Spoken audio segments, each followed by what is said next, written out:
தமிழ் சினிமாவில் முன்னணி கதாநாயகரில் ஒருவர். இவர் அபூர்வ ராகங்கள் திரைப்படத்தின் மூலம் அறிமுகமானார். இப்படத்தில் இவர் வில்லன் கதாபாத்திரத்தில் நடித்திருக்கிறார். பின்பு 3 முடிச்சு, கவிக்குயில், 16 வயதிலே போன்ற பல திரைப்படங்கள் மூலம் மக்களிடையே பிரபலமானார். இவர் நடித்த 3 முடிச்சு திரைப்படத்தின் மூலம் இவருக்கு பல பெண்கள் ரசிகர்கள் கிடைத்தனர். இவரது ஸ்டைலுக்கென்றே பல ரசிகர்கள் பட்டாளமே அந்த காலத்திலிருந்து இந்த காலம் வரை உள்ளனர். இவர் தனது கடின உழைப்பினால் தான் சினிமாவுக்குள் நுழைந்திருக்கிறார். இவரது நெருங்கிய நண்பன் சினிமா போட்டோகிராஃபர் சிமி ஆனந்த். இவர் இயக்குனர் பி. மாதவனுக்கு நெருங்கியவர். இவர் ஒருமுறை ரஜினியை மாதவன் அலுவலகத்துக்கு அழைத்து சென்றுள்ளார். அப்பொழுது மாதவன் ரஜினியிடம் அவரை பற்றி கேட்டுள்ளார்.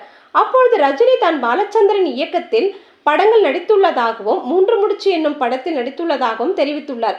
பின்பு ரஜினியை நடித்து காட்டுமாறு கேட்டுள்ளார்.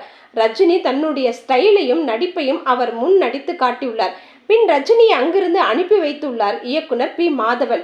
அப்பொழுது வெளியே ரஜினியை அழைத்து வந்த சிம்மி ஆனந்த் நின்றிருக்கிறார். அவரிடம் சொல்லி அனுப்புவதாகவும் இயக்குனர் கூறியுள்ள தகவலை ரஜினி கூறியிருக்கிறார்.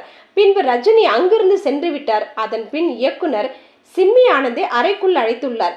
அப்பொழுது அவரிடம் ரஜினியின் நடிப்பு எனக்கு திருப்தி இல்லை எனவும் அதனால் அவரை அனுப்பிவிட்டதாகவும் கூறியுள்ளார். பின்பு சிம்மி ஆனந்த் அவரது 3 முடிச்சு திரைப்படத்தை பற்றி இயக்குனரிடம் கூறியுள்ளார்.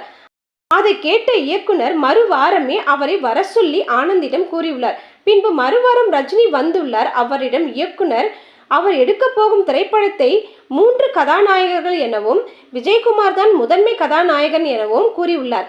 ரஜினி சம்மதம் தெரிவித்துள்ளார். அப்படி வெளியான திரைப்படம் தான் சங்கர் சலீம் சைமன் திரைப்படம். இப்படத்தில் ரஜினிக்கு கொடுக்கப்பட்ட சம்பளம் 5000 ரூபாய். இதுவே ரஜினி தனது சினிமாவில் முதலில் வாங்கிய பெரிய தொகையாம். இப்படத்தில் நடித்த ரஜினிக்கு பின் பைரவி திரைப்படத்தின் மூலம் கதாநாயகனாகவும் நடிக்க வாய்ப்பு கிடைத்ததாம்.